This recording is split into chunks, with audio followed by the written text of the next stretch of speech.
Okay, so we're going to go ahead and get started with our next talk, which will be Tan Yan, who's going to be talking about products of Rankin-Selberg convolutions. Um, Thank you so much to the organizers for the opportunity to speak in this conference. So this talk is about integral representations of L functions and their applications. And roughly speaking, an integral representation or the Rankin-Selberg method aims to establish an integral formula for an L function in terms of objects which are better understood so that we can apply this integral formula to study L functions. Here's the outline of the talk. I will begin by introducing an integral representation for L function for holomorphic class forms. And then I will talk about my joint work with Qin Zhang about L function for GLL times GLN. And then we'll talk about applications to convergence problems. And if time permits, I will also talk about application to algebraicity of special values of L functions. So let's start with L function of a holomorphic class form. So suppose F is a class form of weight K level 1, so it has a Fourier expansion. And then we can use the Fourier coefficient to define an L function of F by taking this Dirichlet series of an over n to the s. And we can define the completed L function by multiplying the L function by a power of 2 pi and the gamma function. So this completed L function has an integral representation given by the many transform of F. And through this integral representation, Heike was able to derive the analytic properties of the completed L function. Namely, it extends to an entire function of S. It is bounded in vertical strips, and it satisfies the functional equation relating S and K minus S. So in other words, the completed L function of a holomorphic class form is nice in the above sense. So we can consider the converse to the above situation. Suppose we are given a sequence of complex numbers, an, and suppose the function f defined in this way converges and is holomorphic on the upper half plane. A question is, how can we tell if f is a modular form for SL2Z, right? So Heike answered this question in the following theorem.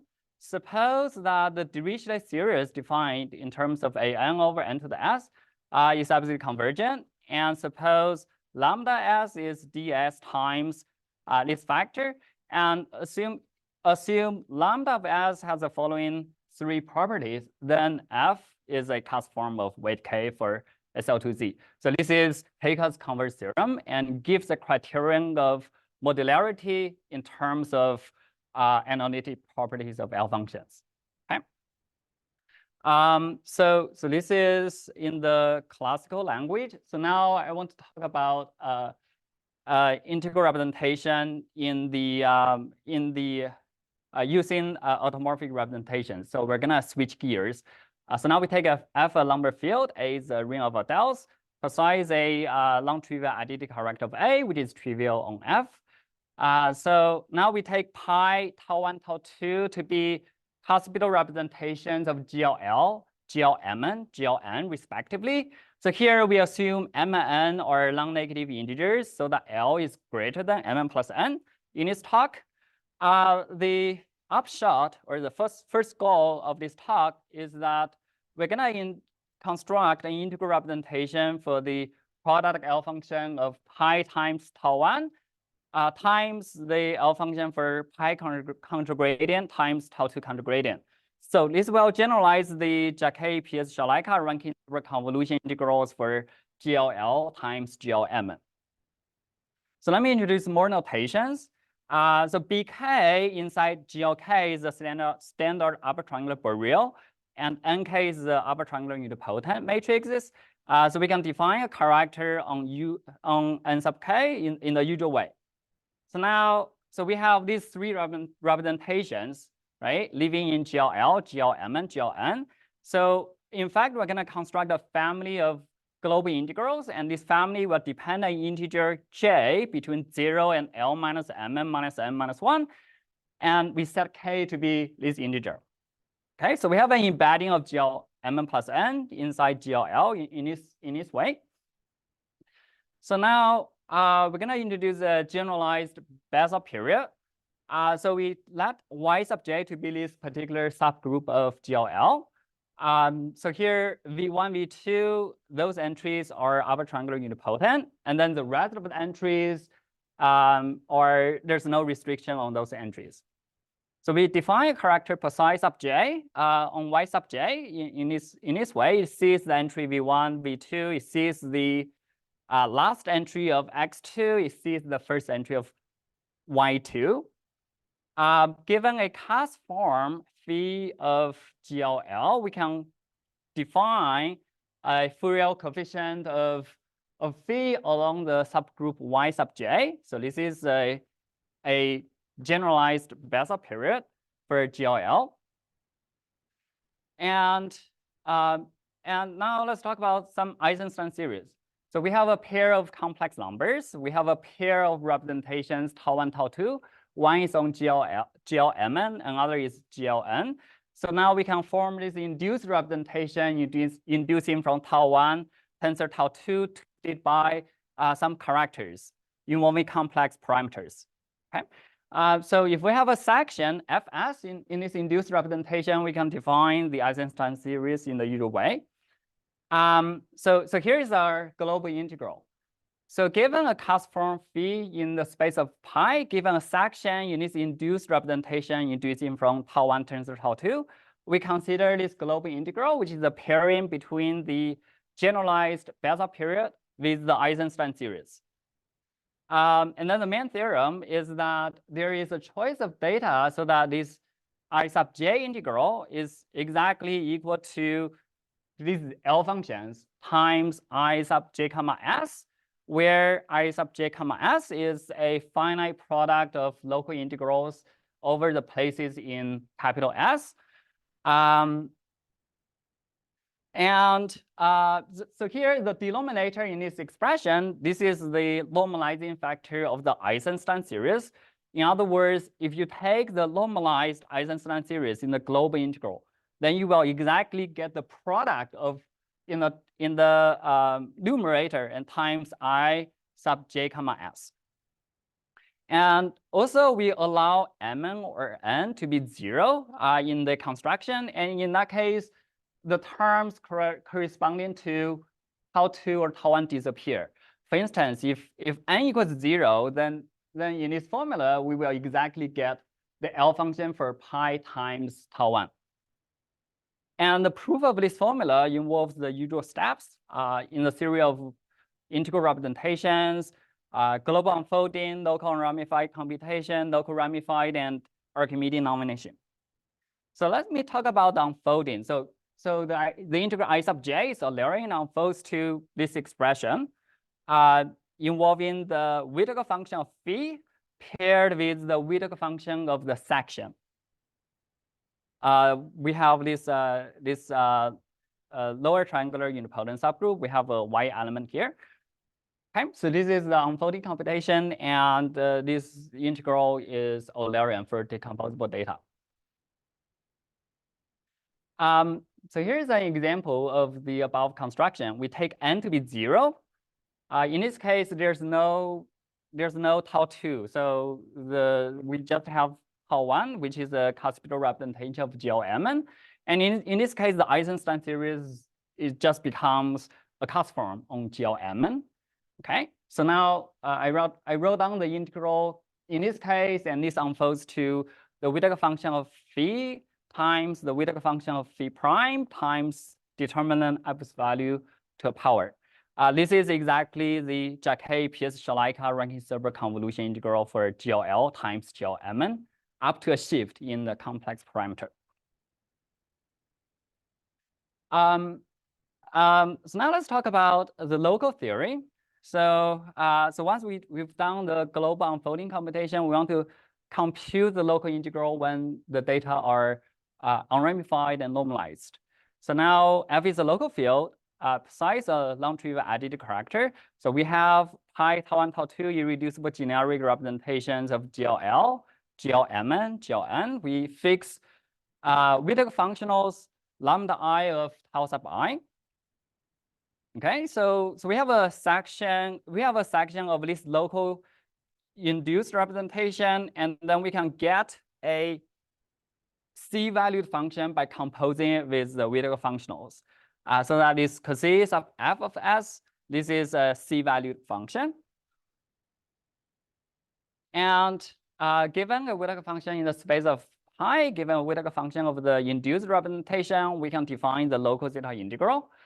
So this local zeta integral appears as a factorization of the global zeta integral. And again, if I take n to be 0, then tau is just tau 1. That's just a representation of GLMN. There's no tau 2 here. So in this case, the local integral, this is exactly the Jacquet PS Shalaika local Rankin-Selberg integral up to a shift in S1. So the first formula is what we have. And then we can do a small change of variable to show that this is equal to the Jacquet PS Shalaika integral. And then as a second example, if I take L to be odd, if I take L to be 2r plus 1, and we take Mn to be n, then the integral with J equals r minus Mn, this is the local zeta integral for unit groups U 2r plus 1 times GLMN at a split pace defined by Ben-Arzi-Sudry. So if we compare example 1, example 2, our family of integrals interpolates both the Jacquet PS Shalaika integral and the Ben-Arzi-Sudry integral. So it's a generalization of both. And here's the unramified computation. So if I take the data to be normalized, unramified and normalized, then the local integral is exactly giving me these L functions, these local L functions. And if n is 0, then the above formula is the unramified calculation of the Jacquet PS Shalaika integral. If L is odd and m equals n, then this is the unramified calculation for the unit group at a split pace done by Ben-Arzi-Sudry. We also have a local functional equation. So in our local integral, we take the induced representation inducing from tau 1 tensor tau 2. But we can also apply in the Twining operator to get an induced representation that's induced from tau 2 tensor tau 1. So it's kind of like swapping the rules of tau 1 tau 2 and m and n. And this is given by this specific integral. So we show that so if we apply the intertwining operator to the section, we get a new integral. So this new integral and the original integral, they both satisfy certain equivariance property. And we prove that the space of such linear functionals is one-dimensional. So there's a meromorphic function, which is a gamma function, so that we have this functional equation. Okay, and when n equals 0, because our local zeta integral is a generalization of Jacquet PS Shalaika integral, when n equals 0, our gamma function is equal to the Jacquet PS Shalaika gamma function times central character tau 1. Okay, so now let's talk about some applications. So here's the question. Let F be long-rank medium. Given two irreducible generic representation pi 1, pi 2 of GLL with the same central character, how can we tell if pi 1 is isomorphic to pi 2? Okay. So here is an answer to this question. This is a local converse theorem. Suppose we have that the gamma function for pi 1 twisted by tau 1 comma tau 2 is equal to the gamma function for pi 2 twisted by tau 1 tau 2 for all irreducible generic representations tau 1 tau 2 of GLMN, GLN respectively. For all m and n with less than or equal to L over 2, then we can conclude that pi 1 is isomorphic to pi 2.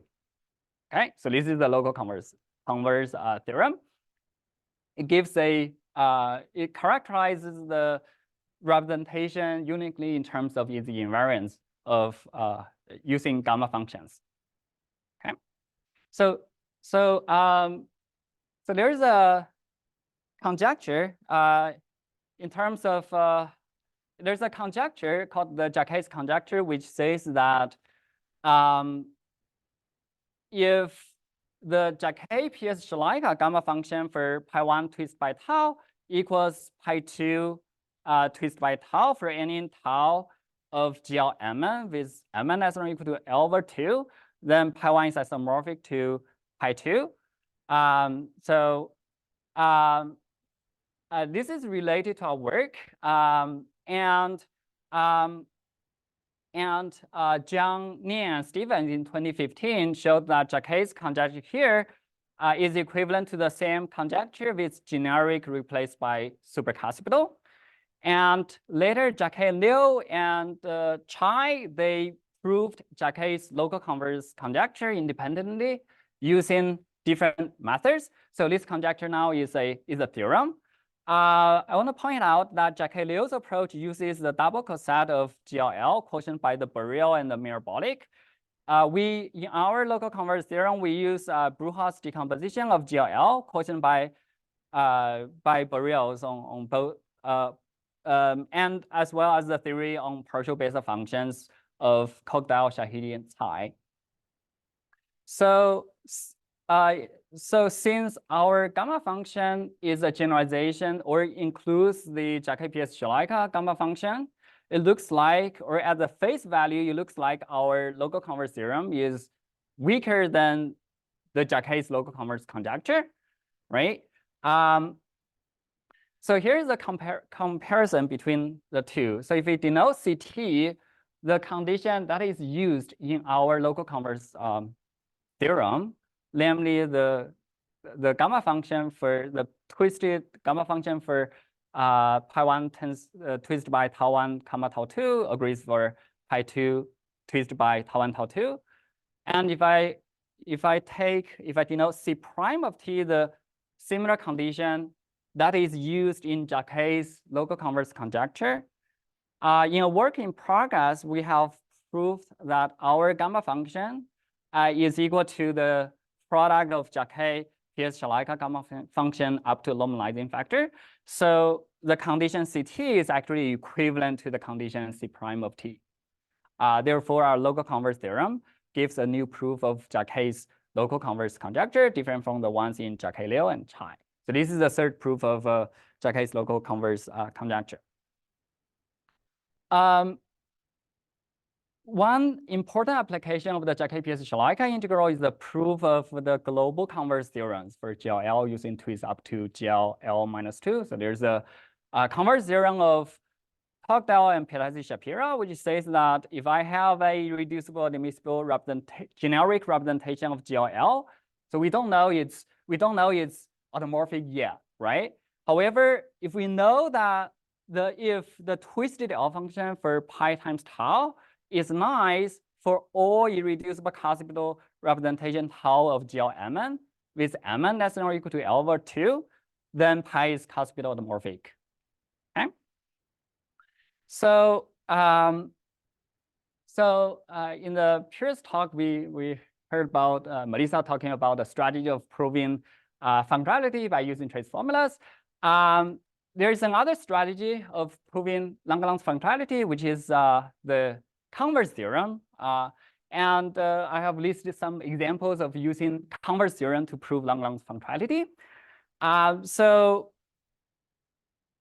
in application to functionality, it is desirable to reduce the number of twists in the global converse theorem.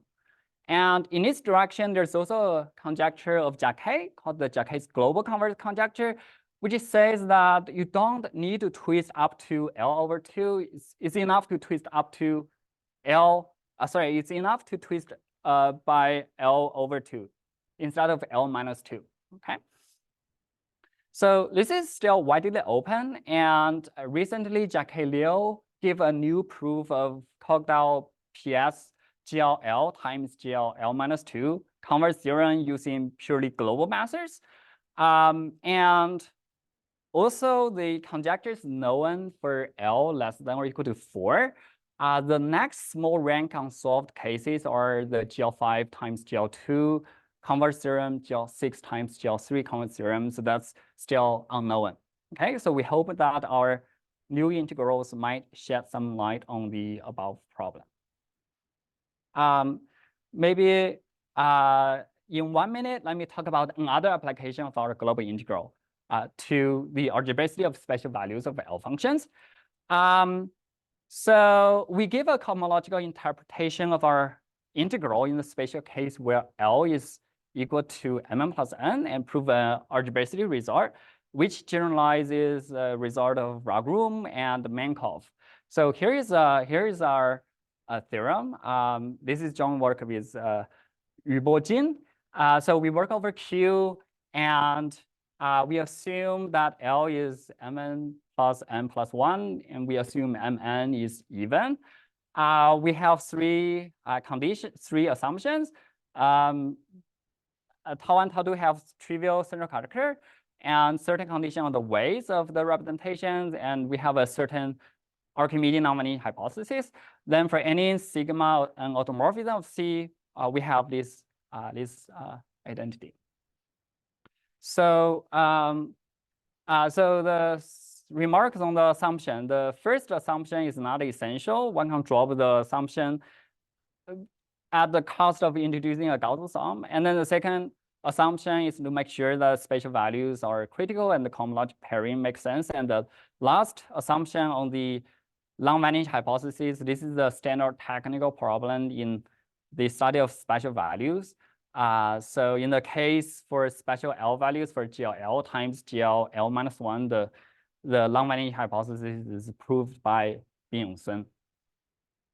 Okay, I think I will stop here. Thank you so much.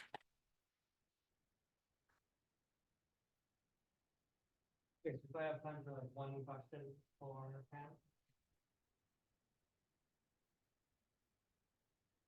Yeah. Does this fit into the relative? I'm sorry? Does this fit into the relative vector? Does this fit? So the question is, does this fit into the relative Lagrange program? I'm not sure at the moment. I would, I mean, if you have any idea, that be we can talk, but I don't know at the moment. Okay, let's let me speak again. Thank you for having me.